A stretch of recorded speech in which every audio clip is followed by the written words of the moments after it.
Hai semuanya, apa kabar kalian? Semoga baik-baik saja. Di video kali ini kita akan membahas asal-usul, sejarah, latar belakang, dan pengertian dari cerita solo leveling. Karena masih banyak orang yang masih bingung dengan keseluruhan konteks dari cerita solo leveling. Dan mengenai pembahasan chapter berikutnya akan kita lanjut di video selanjutnya. Saat ini saya sedang kekurangan gambar dalam memvisualisasikan ceritanya.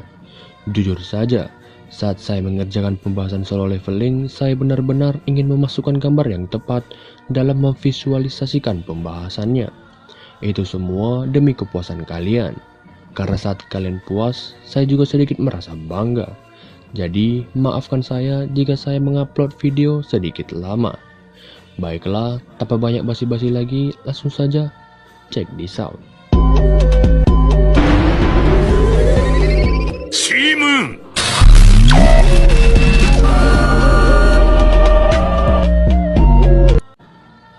Latar belakang, 10 tahun sebelum cerita komik ini dimulai, dunia manusia dan dunia monster dihubungkan oleh portal yang disebut Gates. Dan ada beberapa orang yang menerima kemampuan khusus yang membantu manusia membasmi para monster, dan mereka disebut Hunter. Seperti yang kita tahu, Hunter adalah orang yang mendapat kemampuan khusus. Ada beberapa tipe dari para Hunter, yaitu yang pertama tipe Fighter atau tipe Assassin, yang kedua tipe Tank, yang ketiga tipe Mech, dan yang keempat tipe Healer. Lalu ada beberapa peringkat dari para Hunter, seperti rank E, rank D, rank C, rank B, rank A, rank S, lalu di atasnya rank nasional. Dan rank nasional ini seperti yang kita tahu, mereka adalah 5 orang yang telah menyelesaikan Gates dari Karmis. Mereka yang dianggap pahlawan diberikan wewenang seperti sebuah negara. Beberapa job yang ada dalam dunia para hunter seperti Attack Force, yang berfokus memburu para monster. Yang kedua, Mining Team, yang berfokus sebagai penambang batu sihir. Dan yang ketiga, Collecting Team, yang berfokus untuk mengumpulkan bangkai dari para monster. Dan juga ada organisasi yang mengatur para hunter, yaitu Asosiasi Hunter. Setiap negara memiliki asosiasi hunter mereka sendiri.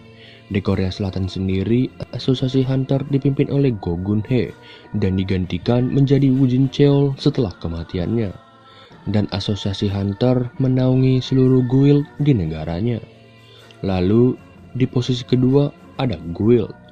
Guild adalah kelompok pemburu monster yang memiliki beberapa tim dan dipimpin oleh Guild Master dan seorang Vice Master atau Wakil Master. Dan lalu ada Gate. Gate adalah portal yang digunakan untuk menghubungkan dunia manusia dengan dunia monster. Dan Gate juga dikenal sebagai Dunggeon.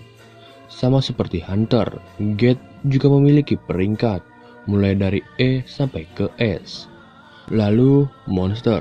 Supaya memudahkan dalam menjelaskan monster, saya membagi monster menjadi 2, yaitu extracted dan non-extracted.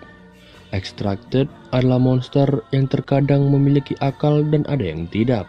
Extracted digolongkan ke bagian yang bisa diekstrak menjadi Shadow Soldier oleh Sung Jinwoo. Lalu ada juga non-extracted. Mereka ini adalah monster yang tidak dapat diekstrak menjadi prajurit bayangan oleh Jinwoo. Lalu ada Shadow. Shadow adalah pasukan Sung Jinwoo yang berupa bayangan. Pasukan ini dibangkitkan dari monster atau manusia yang sudah mati. Ini merupakan kemampuan Jinwoo yang berasal dari statusnya sebagai Shadow Monarch dan dari skillnya yang berupa Shadow Extraction. Dan setiap Shadow dapat berkembang seiring perkembangan Jinwoo. Jinwoo memiliki 3 jenderal bayangan yang masing-masing memimpin sepertiga pasukan, yang tidak asing lagi seperti Beru, Igris, dan Belion. Lalu ada Rulers dan juga Monarch. Pertama, Ruler. Ruler adalah jenis malaikat yang mewakili kekuatan baik, dan mereka mewarisi kemampuannya ke para hunter yang re-awakening. Mereka aslinya dulu ada 8 jumlah. Lalu ada Monarch. Mereka adalah lawan dari para ruler, sisi yang mewakili kekuatan jahat, dan mereka juga mewarisi kekuatan mereka kepada beberapa hunter yang mengalami reawakening. Mereka juga aslinya ada 8. Lalu kita ke sejarah penciptaan rulers dan para monark. Awalnya ada sesosok entitas, sebuah entitas yang absolut. Kita mengenalnya sebagai sang Absolute Being. Absolute Being membagi kekuatan cahaya dan kegelapan menjadi 16 bagian, masing-masing menjadi 8. Tujuan mereka diciptakan sudah ditentukan sejak awal.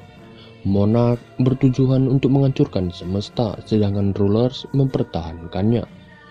Rulers berasal dari pecahan cahaya, sedangkan monarch berasal dari pecahan kegelapan. Rulers dan para monarch bertarung ratusan miliar tahun lamanya. Sayangnya, rulers lelah dengan perang itu dan memohon kepada Absolute Being agar membantu mereka menghancurkan para monarch. Tujuannya agar kedamaian dapat terjadi. Namun, Absolute Being menolaknya, dan segera para rulers berspekulasi bahwa seluruh pertarungan antara monarch dan rulers hanyalah sebatas hiburan saja. Lelah dan dipenuhi dengan kesedihan tentang perang, 7 rulers memberontak dan melawan Absolute Being. Semua ruler kecuali Asborn berhasil membunuh Absolute Being. Sedikit sejarah tentang Asborn. Asborn menolak keputusan ketujuh para rulers yang ingin membunuh Absolute Being, tuan mereka.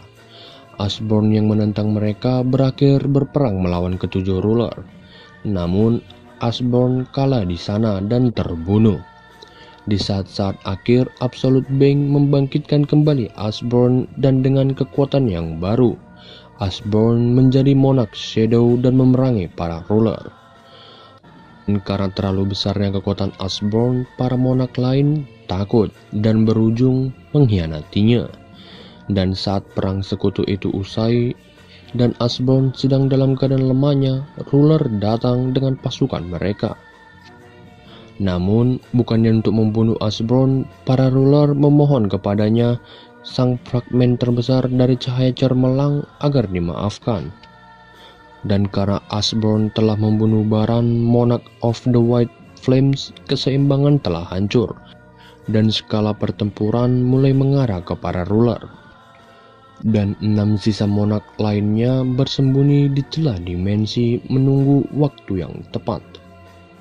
Dan para monarch yang diketahui sejauh ini adalah yang pertama, The Shadow Monarch Sung Jinwoo. Yang kedua, Asborn. Yang ketiga, The Monarch of White Flames, Baran. Yang keempat, The Monarch of Frost. Yang kelima, The Monarch of Beast. Yang keenam, The Monarch of Plagueis, Queresa. Yang ketujuh, The Monarch of Transfiguration, Yogumon. Yang kedelapan, The Monarch of Iron Body. Yang kesembilan, The Monarch of Destruction, Antares, atau yang dikenal Solan. Lalu, rulers yang diketahui sejauh ini hanyalah yang pertama, The Greatest Fragment of Brilliant Light, Asborn. Yang kedua, The Biggest Fragment of Brilliant Light, yang belum masih diketahui namanya. Begitulah asal-usul, sejarah, latar belakang, pengertian dari dunia cerita solo leveling. Maafkan saya jika ada salah dalam penjelasan. Dan jika ada yang kurang jelas, dapat ditanyakan di dalam kolom komentar. Saya usahakan pasti akan menjawabnya. Segitu saja, terima kasih sudah menonton. Jangan lupa like dan subscribe agar kalian tidak ketinggalan video berikutnya. Dan juga agar menjadi pendorong supaya saya menjadi lebih bersemangat lagi. Sampai di sini saja, bye-bye.